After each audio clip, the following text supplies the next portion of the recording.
everybody. This is I think Power Hour 249 or 250. So that's a long bunch of them there. Let me go off this thing for a second. So if you're new here, welcome. There is going to be a link for Wings credit. We're not sure if they approved it. If not, you won't get it. But we're going to collect the emails anyway, like last time we did was approved. So we're able to do that. So there's that. So that'll be in the chat later. So always look in the chat for things. That's what really what we want to be. Okay, let's see. Chat's going up here. I need to put that up one. So we're going to do a forum today. That should be fun. Look at that. That'll be fun. And everything, if you want to communicate, best to do that in the chat. That's the easiest way to do it. Everybody always say where they're from sometimes in there in the beginning, and then they have specific questions, and we can look at those at the end. Now, I didn't tell anybody because I didn't really have a particular format in terms of questions, but I think everybody on a panel will be able to answer the questions quite easily. So, in there, because it's just based upon experience and observations. So I'll start by first just saying who the people are in the panel. So there's me. There's Dorothy Schick. She's the admin for CFI Study Group, a Facebook group, which is worth joining. She'll talk about that a little bit. There's Greg Brown. He's an author and has some books out. He also used to write for AOPA magazine, and he has a podcast, Greg's Flying Carpet. You got Rex, who helps with our CFI, Clark Scholl, and he's a glider instructor as well as fixed wing. He also has his has his repairman certificate for sport aircraft. So that's pretty handy. So we can talk about a variety of topics. We can, but so that's kind of the idea of it. Then what I wanted to do was sort of to take on some of the things that maybe I see first as things that I find are problems. Because one of the reasons I joined the CFI study group, I had secret motives. The motive, there's now since passed, so that's good, right? But it's a point where you can see what people are asking. And because when people ask things, it's because it's coming from a source of pain for them usually. Like, how do I do this or how do I do that?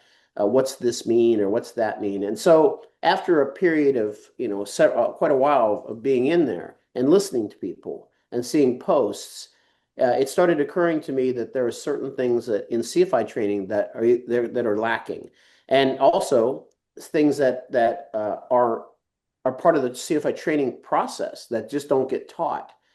And so I think what happens is we end up teaching people if you don't find the right instructor for this, which means someone who does this, who knows how to do this, not just someone who dabbles at it every once in a while. But this is a very boutique type training. It's you have to have a lot of knowledge, and it's knowledge that as a regular CFI you don't have it all the time because you don't do this all the time. So basically, what I would say by that would be something like you have to have the nuances of it. Like we say, the regulations whisper to each other, right? Like logging pilot command time, how you solo a student who's not a student pilot. All these are like things, and they're not things a regular CFI does, so they don't know them. And yet, when it comes to CFI training, it's kind of stuff you need to know. So it's kind of this. Also, I have another observation, which is when I go into flight schools, wherever I go, unless it's a 141 school, it's a very rare case that I see someone. I see people doing ground, I see people doing flight, but I don't ever see a syllabus. Very rarely do I see that. And yet it's the first thing that I pull out, and it's my roadmap. And so this doesn't seem to get taught either, because a lot of the posts that I saw would be things like, okay, I finished my CFI. Good. Passed the test. Okay, excellent. What do I do now? Like, what do I use these lesson plans for? That's kind of what the question, right? And it seemed to me that big gap in training. And so that's one of the issues I wanted to take on. We took on last time, we talked about having abnormal students who, it was a rare bird that we said we would have one, but we occasionally will have one if you're in it long enough, probably. And I was chief pilot of a big 141 school, so I saw more cases than most. But as a regular instructor, what do you do about that? That's some things. And then I thought that each one of these people have really good insight into their own observations. So I thought that maybe it would be think about like what you think are lacks or things that we could do better at, how we might do better at them, those kind of things. So it doesn't have to be topic specific. It can be whatever you want to say. But I think I said my piece in terms of this. But here's what I think. This is one of the things I tell our CFI class. And this is I think where the rubber hits kind of the road for me in terms of training is that my job is to do, I've got two jobs, two main jobs. The number one, assuming everything's safe and you're all that kind of stuff, right? My first job is to see that you can pass this check ride, right? Because we've got to have a win for you, or you're not going to. There's no reason for you to show up, right? The second thing is I have to make you operational. Well, what does that mean? That means that I have to teach you how to take someone who walks through the door of a flight school, isn't that from zero, and get all the training, all the endorsements, all of what you have to do, all that, until they're sitting in front of a DPE for the private pilot check ride qualified for the test. You have to do all the pieces from zero to there. And so that's where my the syllabus comes in and a roadmap of how we get there, right? So not only do if I just had an accelerated CFI program and I didn't really care, I could get you to pass the CFI test because I would know the DPE and I would know what's on the test for pretty much. And the stuff maybe he asked out of the blue would be some wiggle room for you if it were a nice DPE. And so you could pass the test and not really know a lot. I mean, a huge amount. You wouldn't, so the depth of your knowledge might be that great. So, but that's not my intention. So that's what I see in the training. I also see one last thing, then I'll get to each of our people, is I see that people have a lesson plan. They've either made them or they've bought them, and we provide our own to our people. And I see that they ask me questions like they ask questions like this. They say uh, on the lesson plan, why doesn't it show me how to teach something? Why does it just an outline? Why is it not teaching me showing me what I should teach? Well, because teaching, that's the art, right? That's where you come in. So the lesson plan is a complete guide to say this is what would be a complete lesson on this topic, an outline. And then you have to craft that lesson around the individual learner or classroom. That's your job. So no one can teach you how to do that. You have to observe that. And you have to see your learners and have an idea of their background, know if they came perhaps from a flying family. Maybe they're a slow learner. Maybe they're a really fast learner. Maybe they're a visual learner, kinesthetic, audio. I don't know, right? Until we start how they learn. I need to know all those things before I can make a lesson for you. I'll use the lesson plan. I can use the guide, but imagine this. Imagine if I have a student who is we're going to do steep turns. I always give steep turn example, and it's a brand new learner who's never taken a ground school. Well, I probably use my check ride style lesson plan, big long thing, right? But what about a person who's taken a ground school concurrently, or we've done a ground lesson on it previously?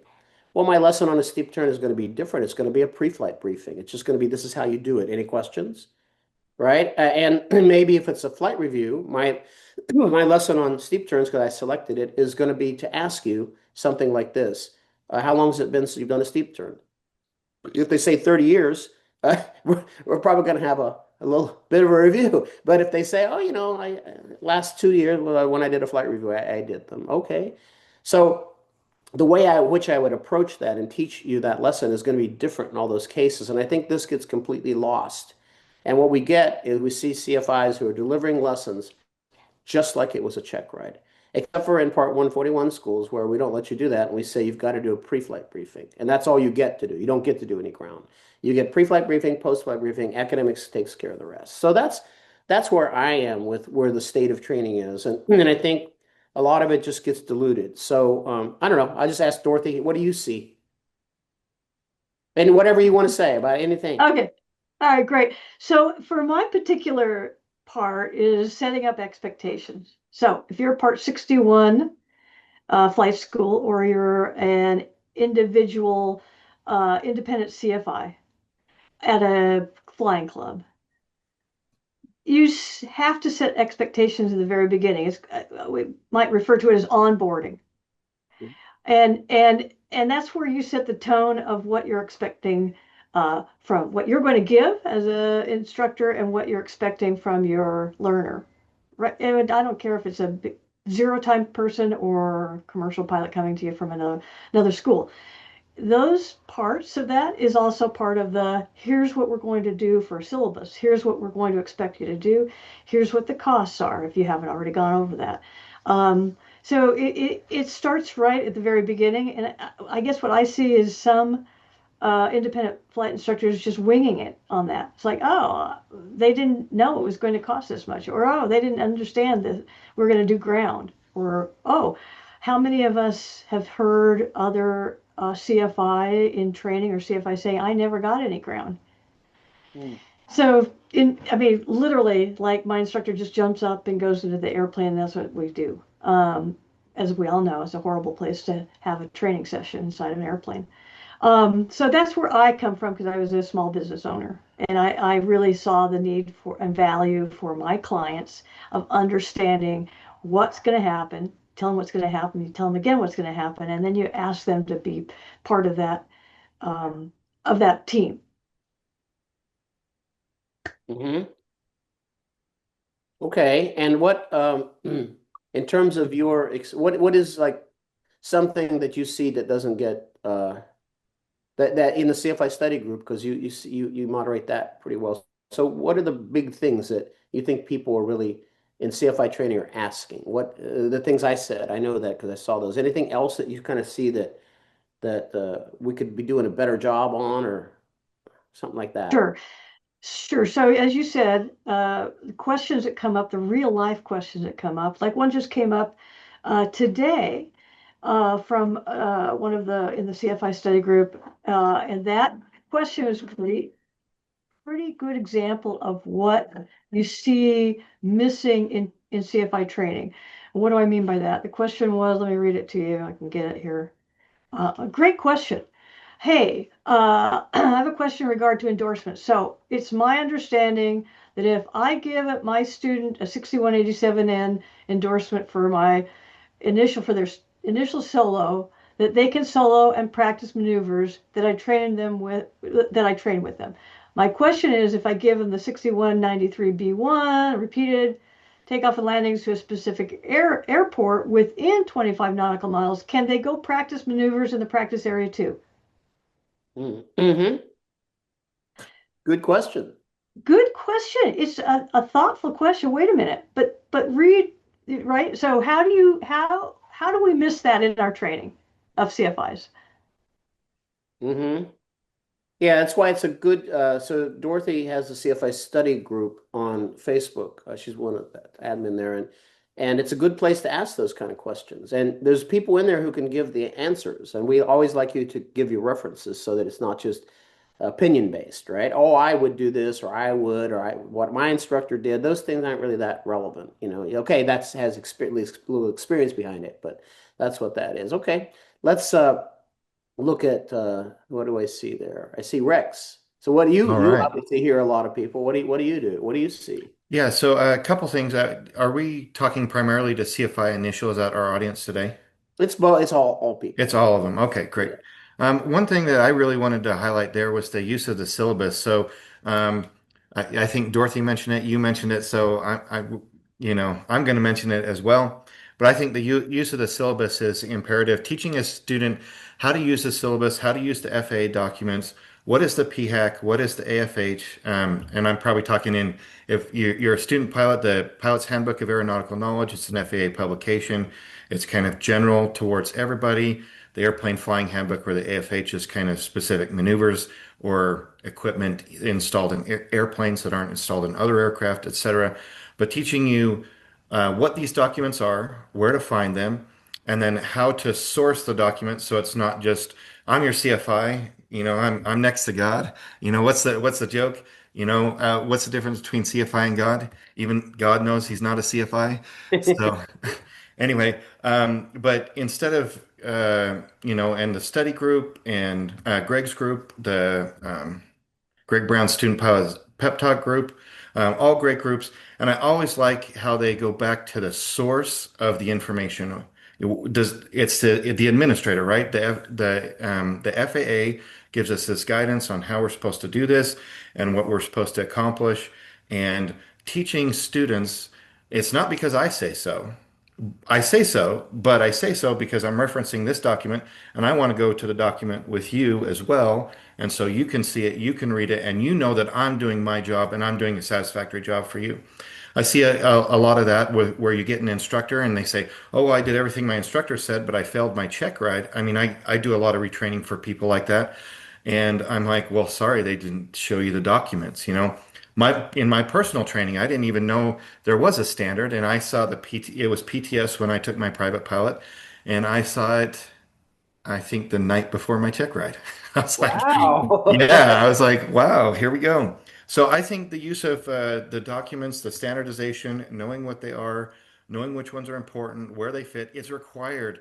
If you look at several of the regulations for 105, 107, in 61, 105, 61, 107. It will talk about use of various FAA publications, the FAR, Federal Aviation Regulation, the AIM, the Aeronautical Information Manual, advisory circulars, etc. So I think that we're doing our students a service when we can show them, okay, these are the documents that the FAA has spent a lot of time to put together, and this is how they want us to use them, and this is how you can use them. And then for my students, I make them go and source information from every document so that they're not just being shown it, but they're actually having to use it as part of their course of training. Hmm. Is it interesting that one other thing I was thinking about when you were talking there was it's when you listen to someone give a lesson on anything, a CFI, is in training. It's the rare bird that to says to me or says, um, who are you? How do you like to learn? What's your background? What are you somebody I know that I've been going through, so I kind of already know this already, or where are you? Because they don't ever set how they're going to really deliver this lesson and tailor it towards that. Because it seems to be a one size fits all when it comes to and that's why the problem with the check ride. The problem with the check ride is that it is one size fits all in a way. It's you have this lesson plan that had to be detailed and cover absolutely everything. And yet, if you go to flight schools around the country, you don't see people using them because they simply are too big. They don't work. So you need a smaller version of that, a pre-flight, other things for that. I think Greg can talk about that as well because I stole that from him some years ago.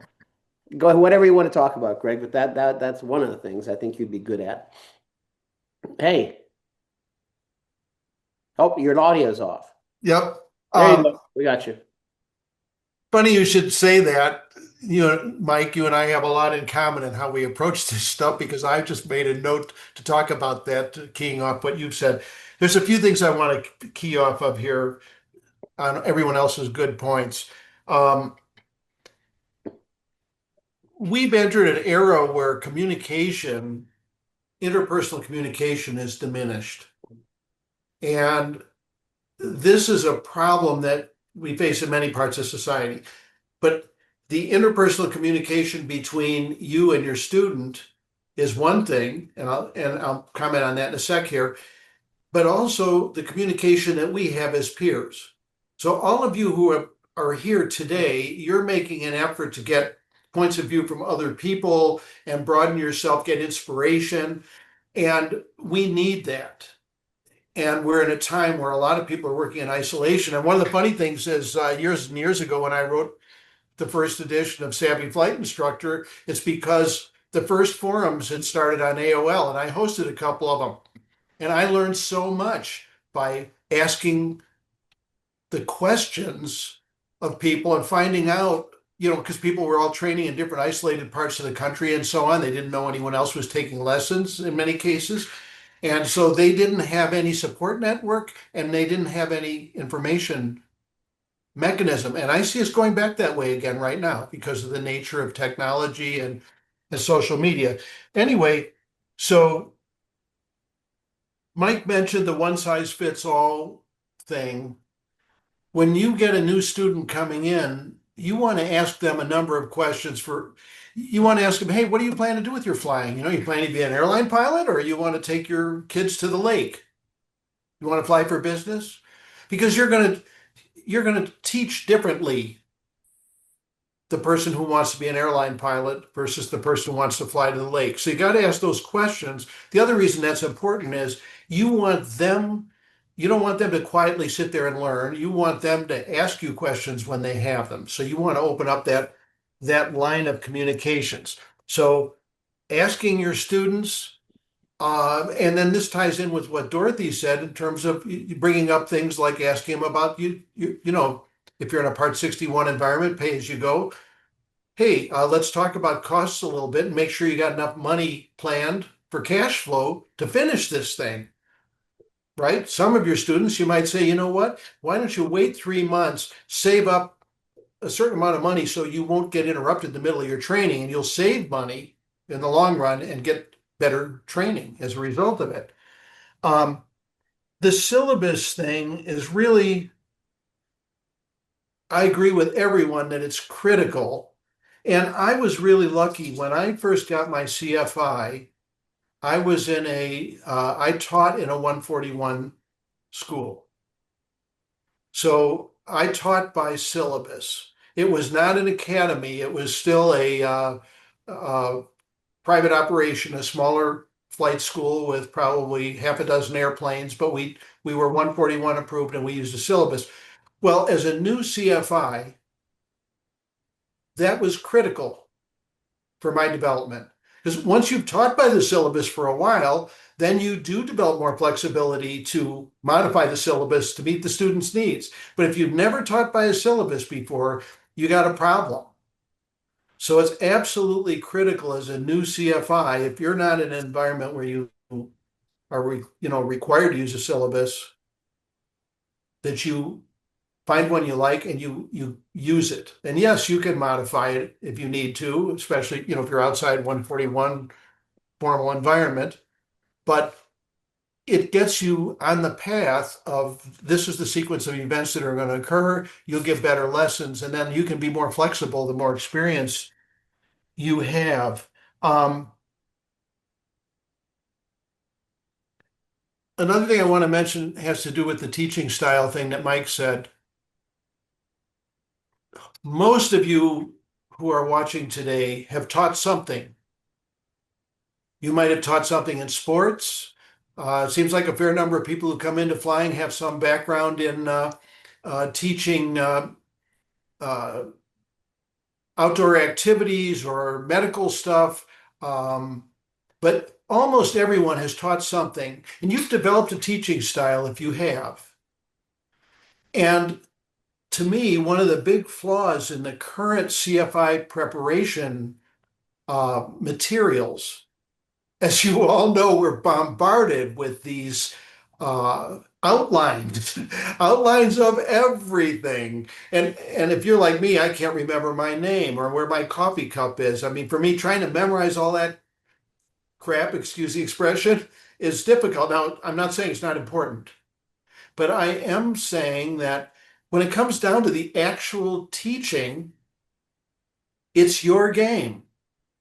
And if you go into your check ride and teach it in your own way, the way you like to teach, and you have the accurate information and it's presented well, you're going to do fine. And more importantly, you're going to do much better teaching your students if you teach it your way. So I can't emphasize that enough, that despite the fact that we feel like we're being channeled into this narrow thing here, we all have lots of questions about CFI training. How to teach, lean back towards some teaching you've done yourself on anything. And think about what your style is and have some fun applying your style to your CFI, to your flight instruction. And one last thing I'll say, pardon me. A question in the chat that came up that actually really applies to what you're talking about here, and it says, sorry, I just got another one. Scrolled down. So it says, why are we training the person who wants to fly the lake any different from the person who is a professional pilot? Everyone has to meet the standard. And I think that there's some conversation to have around there about motivation and that interpersonal connection that you kind of brought up, and maybe you could speak to that a little bit. Yeah, we all have to meet the standards. So I'm not saying we shouldn't. But I'm saying we can tailor the lessons to a degree based on what the student's interest is. So, for example, if you get a student whose goal is to fly for fun, you might pick some destinations and some missions that would correspond to what they see themselves doing. Versus someone who's headed on the airline track, I think requires a more formal approach in teaching with more of a systematic approach. The standards are the same, the performance has to be the same. The question is, can we inspire them to that great performance by relating to what they want to do? So let's say I have a student who wants to be an airline pilot. Well, that's a multi-pilot crew type thing. I'm going to be talking to them some about it, where it fits in. When you're an airline pilot, then, this will happen, that will happen, and you'll fly in a very systematic checklists, right? If someone's going to be an airline pilot, you want to be really formal about the checklists. Now, someone who's going to fly for pleasure, they still need to use the same checklist. They still need to use it well, but your discussion with them might be different. So I think a lot of it has to do with relating to the student, not with the standard. Hmm. That's a great question. I mean, it really is. That's a good one. I saw it in there too. One thing I would say about one of the differences I think for me would be when I first started to go get type rated. It was very challenging. It was really difficult, and the time was compressed because there's only a lot of these companies were paying people for the types and paying them to be there, like NetJets and other people. So they wanted the compression of that to be as but so you have to kind of know that going into the airline world or corporate world and say, if I don't pick this stuff up pretty quickly, this may not be for me, right? It may be a point where you say, well, this is kind of the reality of the world. It took you 185 hours to get your private pilot certificate. That might be looked on very favorably. There may be good reasons for it or not, but I find that. You had one more point, Greg, you were going to go over. Well, You had on your notes. social media, with all its faults, flaws, and liabilities, it opens up communication, especially for those of us who are in an environment where we're not able to talk directly to a lot of people. So I think good flight schools have social activities. I mean, I love the flight schools that have a barbecue once a month and that sort of thing. So your students get together and they're talking to each other and saying, oh, you shouldn't feel bad. You shouldn't give up because you're not making good landings after 7 hours. It took me 20 or it took me 30. But we all need that support network for encouragement and to share information. The same thing's true with CFIs. And in flight schools, where organized flight schools, I really believe there should be a weekly CFI meeting. I've said this lots of times before, where the CFIs all get together, whether they're new or very seasoned, and they discuss the progress of their students. And it's not so much that the progress has to be discussed per se, but it gives a reason for people to talk about their challenges and learn some tips and get some support. How do I handle this? I've got a student who just cannot get comfortable with stalls. What should I do? Well, figuring that out yourself is sometimes impossible. Social media, in particular Facebook, with all its faults, allows dialogue with inputs from lots of people. And it is a less desirable than straight there in person, but it's still worth joining and be selective about the groups you're in. You don't have to join the political groups or the other ones where there's reason to not be in them. But if you're trying to do this by yourself without a support network, if you're trying to teach by yourself or you're trying to learn by yourself without a support network, this is hard stuff. You got one hell of a challenge to master it without a support group. That's my other point. Yeah, okay, that's good. So I was thinking about one sort of just one piece of advice. That's a lot we talked about there, but what would I say could help with any of this? Well, teaching practice, as you said, you've probably taught something in your life before, but even if you haven't, I would recommend that you immediately, whatever stage of training you're at, whether you're a private pilot, beginning to work on the CFI, whatever it is, to get your advanced ground instructor certificate. Because that does a couple things. Number one is it gives you the opportunity to teach ground instruction. Maybe you don't get paid a lot for it, or maybe nothing for it, or whatever, but it gives you teaching practice. And when you get to that point in the training and the testing, it goes a lot better because you've already seen that head, the people when they don't understand, they go, look at you like, what? Like, is this just me? Or you sort of get through that a little bit. Plus, it starts the clock running on your ability to train initial CFIs because you have to have held a AGI or CFI for for ground for at least 2 years and given 40 hours or been in a 141 school teaching under 141 for 100 hours. So it kind of gets that process started and it gives you the opportunity to do it and team up with other CFIs or schools that would let you teach such things, right? And that could be helpful because teaching practice is really, really valuable. So that's what I would say. Now, I was thinking about, so I would say to do that as soon as you can. And if you're going to be a flight instructor and you're going to do it within 2 years, those tests, the FIA and the AGI test are very almost identical. There's extra questions in the AGI about different categories they'll ask questions about balloons or gliders or maybe five because you're allowed to endorse to recommend a person for any of those categories once you're an AGI. You can't do that with your CFI. So maybe just to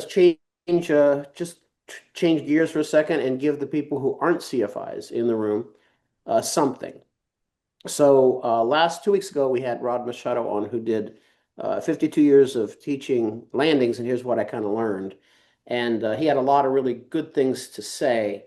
And I thought it was a very interesting presentation. I took a lot away from that. So some of it I knew, some of it because you've nearly crashed trying to fix students' problems. Or oh, geez, that was a disaster. There's an adage we have in aviation. It's pretty funny, and most people don't know it. But for every 1,000 hours of instruction in the airplane you've given, you get to look 2 extra seconds into the future.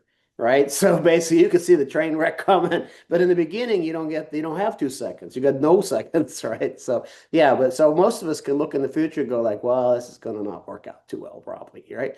But I think people come into, here's what I see in terms of just private pilots. So people who have no really clue. Isn't it funny that we have all this internet stuff, all these websites, and yet people come in and they have expectations for the private pilot that maybe aren't grounded in reality. Um, there's all this information like, well, I just need to collect hours. I need to somehow log 40 hours. Then I don't know. They send me a pilot certificate or something.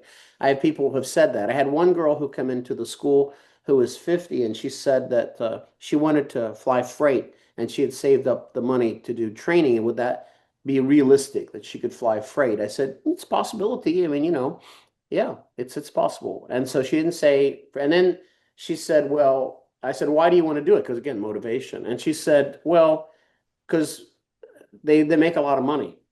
And he said, I said, well, who do you want to work for? She says, UPS or FedEx. And I'm like, okay, now it's getting a little less realistic. And she says, well, I just need this pilot certificate. And once I have it, I've already saved $18,000. Once I have it, then I can go to work for them and make $300,000, $400,000. I had to tell her there was more to it than just a private pilot certificate. There's not just a pilot certificate. So people come in with that. And so sometimes when they come in, the reason for telling you that, not that it was funny too, but it's that when they come in, I want to know what they want it for. I mean, like I really want to understand what you want it for. Sometimes it's just a bucket list item. They don't even know it. They say, I want to get this private pilot certificate. And then once the reality of what has to be done to get certificated comes in, like there's tests, there's this stuff, then they go like, well, I really just wanted to be able to land an airplane. That's really what I wanted to do, right? And then it stops there. It could. So what I'm looking at in this particular segment for maybe 10 minutes is to say, what could we tell people coming into the school for private pilot? What could we do to help them? Like a question or I think my side would be to say why do you want to be a private pilot? What's the reason? Would something else do? And one further thing, just wise, it's a little off topic, but I think people should become sport pilot flight instructors. I think if you do that, you can do that at 150 hours. And if a school lets you fly, now you can fly 172s and such. By the time you get to your CFI, you're going to do your regular CFI, you've got a lot of teaching experience. And then, so you could take it in phases where you do, okay, I do student pilot training first, which I can do all the way through solo and through cross country training. I can do that as a sport pilot instructor. And then I can add the other thing on later. And that then the FOI has more merit, has more value at that particular point when you can open up your horizon. So anyway, for the private pilot student, I would say to know why you want to do this. And also to know this. This is a tough one because flight schools aren't going to tell you this. What's the cost of training? That's one thing. But you have to ask, what are the running costs? What after I get certificated, how much is it going to cost me afterwards? And that number is bigger than the number of training usually. Over your lifetime, it will be. So, like we had one guy's name was Fred. His wife didn't really want to fly with him that much. He would go, and so he said, "How much going to be?" Okay, it's going to be $18,000. Okay, $18,000. And then after it's done, she's like, "Well, why is there every month like another $1,000 being paid out?" Well, that's so I can stay current, so I can do this, so I can do that. And so she bought a horse and did equestrian riding classes, right? So it's like, that's not doing nothing for me. So the running costs can be high. So I think those are kind of things. What would you say, Dorothy, that you would, as a flight school owner you had, what would you say as a tip or advice to people coming in? Right, great. First of all, totally agree with everything you've just said. And one of the things I used to ask a lot of questions, right? Like you said, what are the reasons you're coming in today? Um, did you have a pilot in your family? Did you fly before with your family or not? And then how much time do you have? Now, in our case, we had professionals coming in, many, lawyers, doctors, so on, or people who had reached a certain age and their kids had gone off and they now had free time to spend. And the question most people don't understand is how much time, perseverance, and grit. This is not like once you've learned to ride a bicycle, you can get on the bicycle anytime. So I would ask that question, how much time? And we would look at a calendar like, okay, can you go 2 times a week? Well, I've got this and this and this. I got my golf game on this day. Well, how much time can you study? Study? I'd get this like, look, I haven't studied since high school or college. So it's a process of introducing the concept that this is not just it's fun. It can be fun. Or if it's a profession someone's going towards, this is going to be a serious endeavor that you're going to have to put, a lot of effort into. So in my case, it was a lot of hand holding in terms of deciding, okay, let's look at this time frame. And in the Pacific Northwest, it also has to do with the weather. Educating someone that you're not going to be able to just take off if I'm looking outside today, you're not going to be taking off today and going anywhere because it's like 0, 0 visibility. And they don't understand that, right? They get in a car, they can drive, no problem. So there's some part of that, which is the education and not being negative about it, but being positive about it. Oh, okay, well, look, we're going to be able to spend this amount of time. It may take you longer.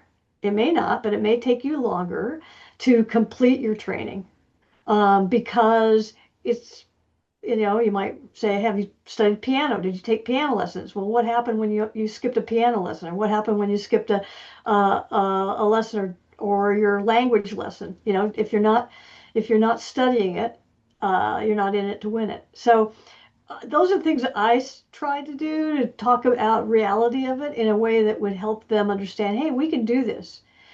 Partially, it's also their accountability, right? It's for the student to say, and this answers one of the questions that came up in the chat. It's like, hey, um, commercial level and private pilot level, and I get to my CFI, and all of a sudden I should have learned all this stuff before, and I haven't learned it.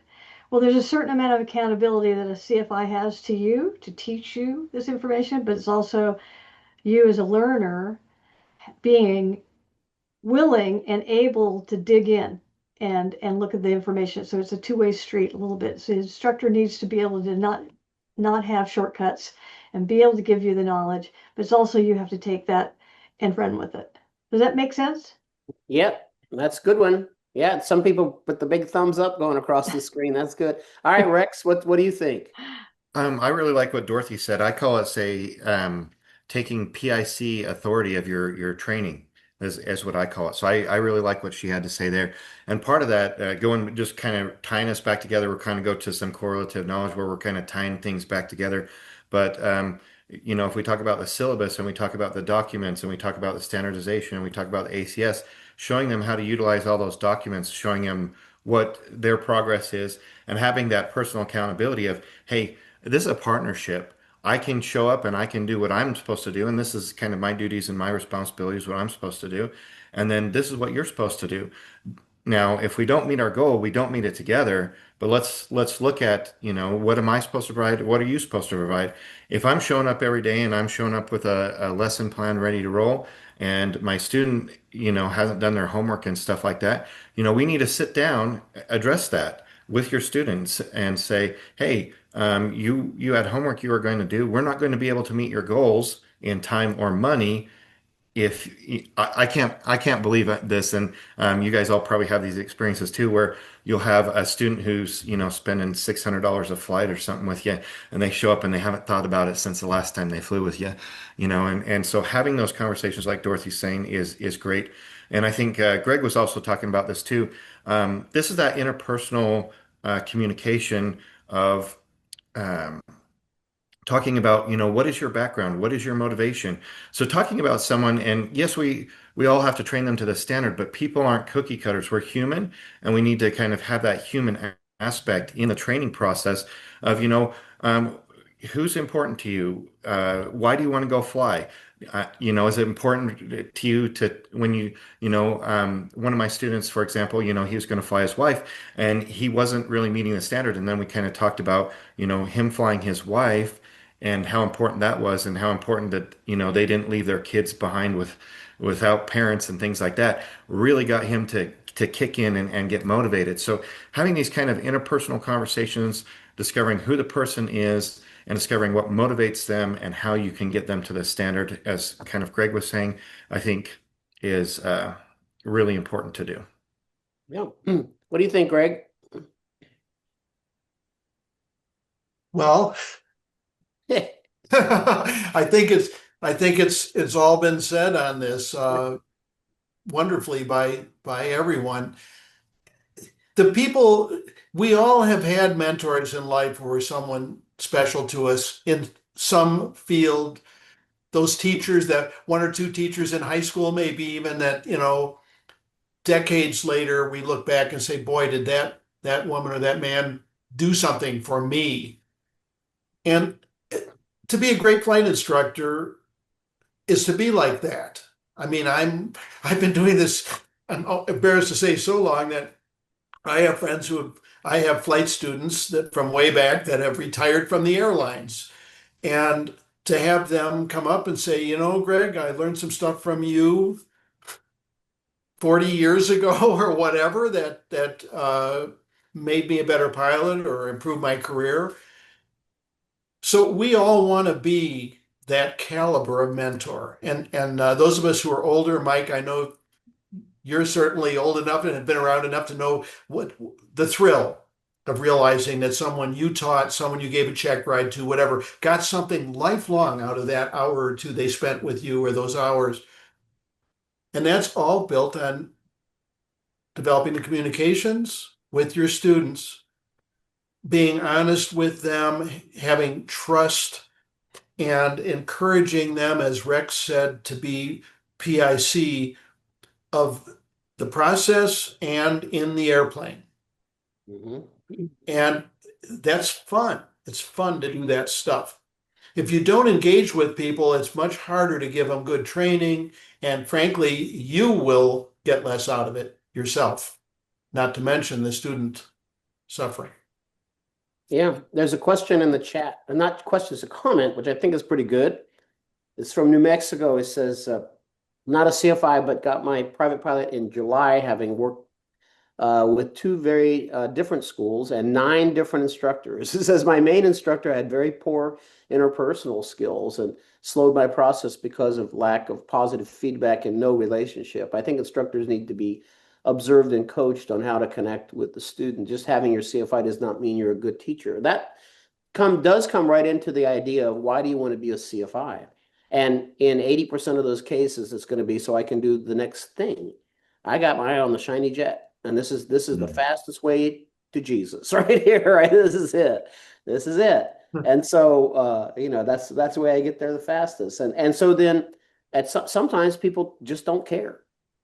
And if you're an academy, you may happen to get a CFI just like that. Or you may not. You may get the other extreme, right? You may get someone who really likes it or whatever. But that's why I would be seeking out an instructor for myself as a private pilot, someone looking to be a private pilot who does, if you can, for a living. Now, you're going to pay more for that. That's true. But I've shown you before in various presentations that sometimes the hourly rate isn't as significant to the overall cost of training as you would think. The airplane is the biggest piece because if I'm able to finish you sooner than a brand new CFI, right? And my delta in terms of price, let's just say, would be about $40 or $50 an hour. That'd be more expensive for me. But when I'm done with you, the clock is stopped. Now, if you're on with the other CFI, you're paying for the airplane and their full rate, right? And that doesn't take very long to eat into that. So sometimes, yeah, you have a comment, Greg. Go ahead. Well, I just want to build on that because I think that's such a great observation. And think about an auto mechanic. You take your car in and you got a problem. And the one mechanic charges $100 an hour, but can figure it out in 5 minutes what's wrong. And the other mechanic charges $10 an hour, but it takes them 100 hours to figure out what's wrong.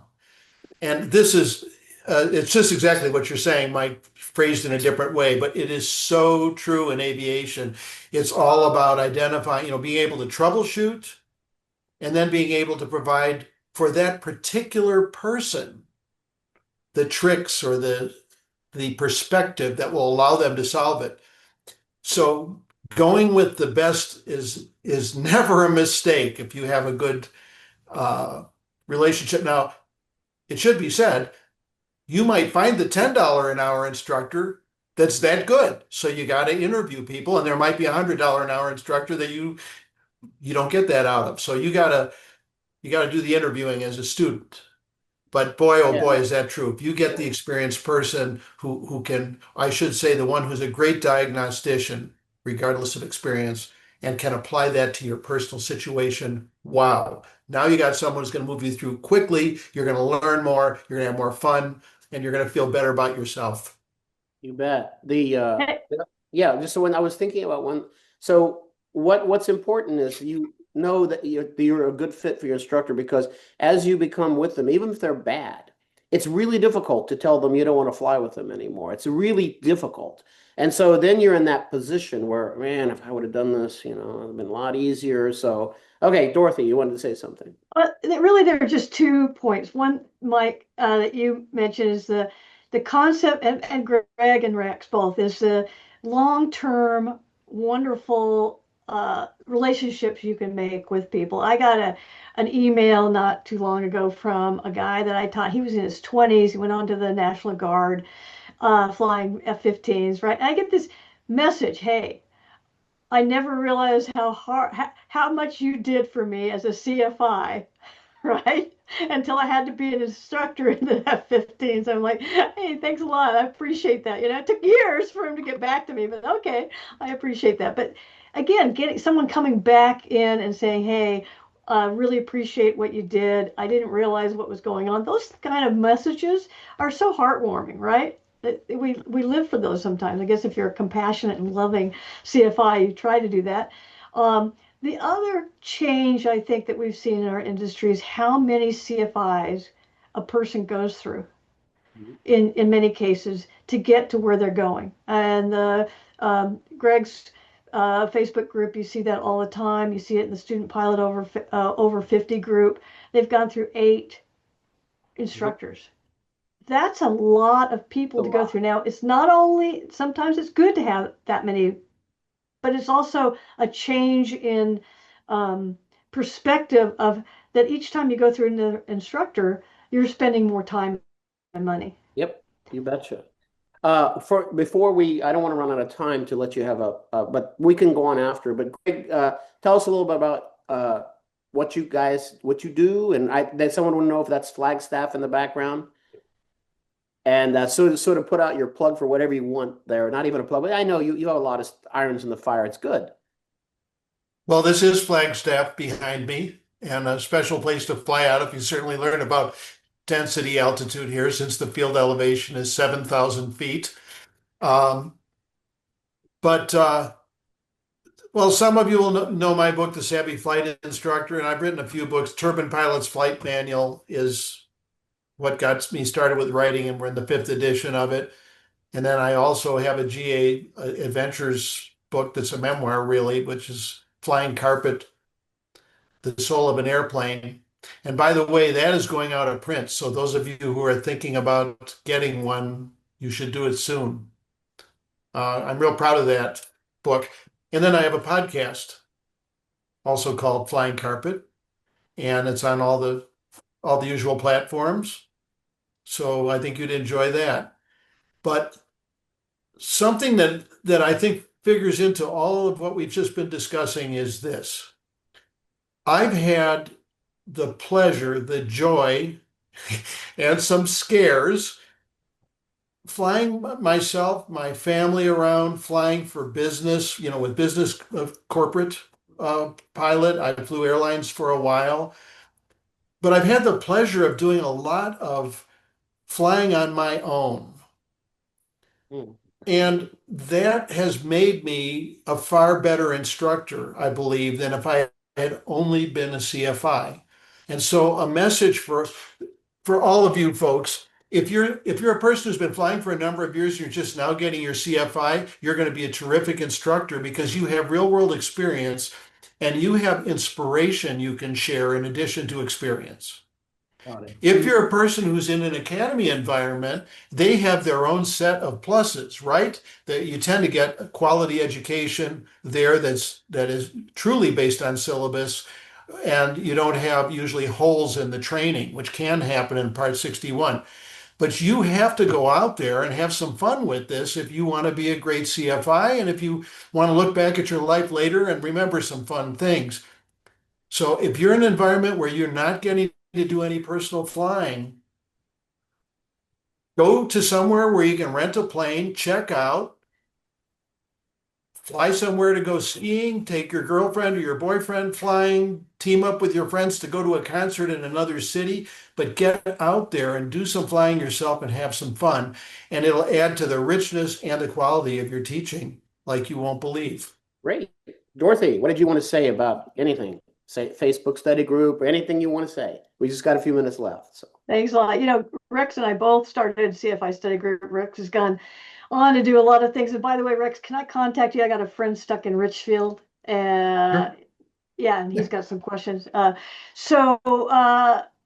think it's partly, I've been a CFI. I chose that as my occupation, partly because of family situation, and so I didn't go on the airlines, and it's just been the most rewarding career.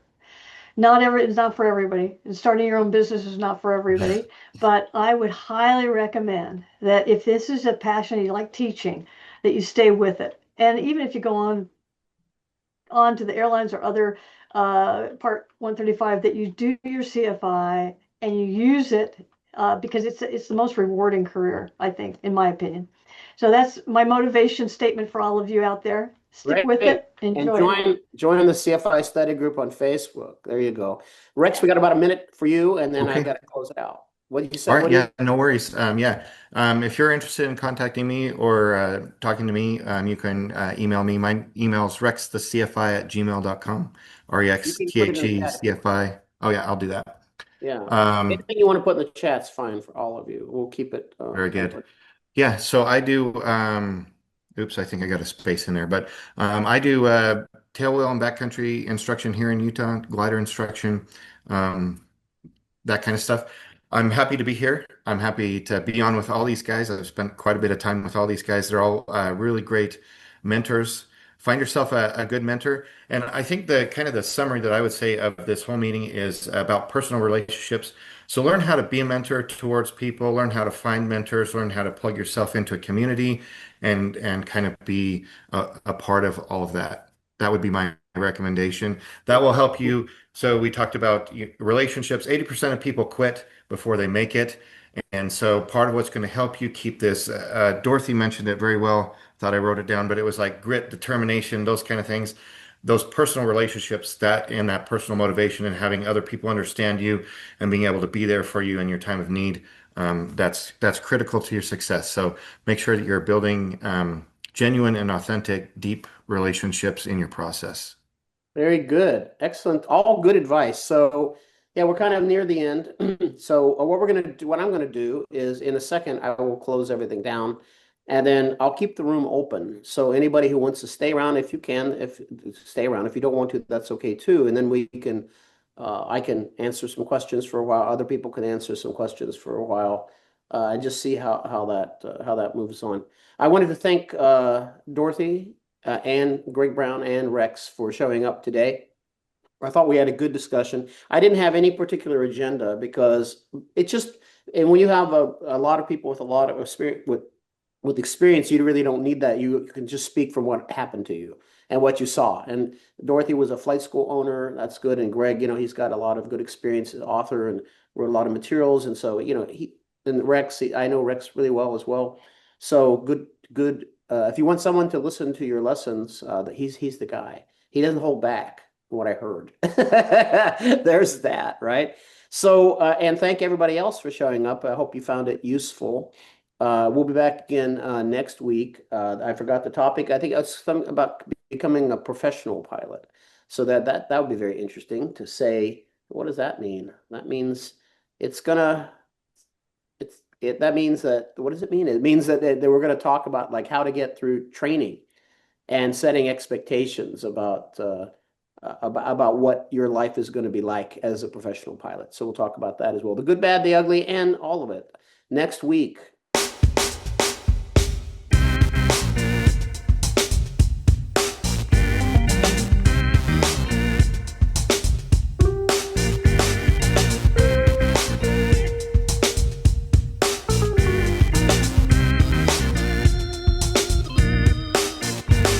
5 from CFI Boot Camp in Miami Beach, Florida. This is the Power Hour. Welcome.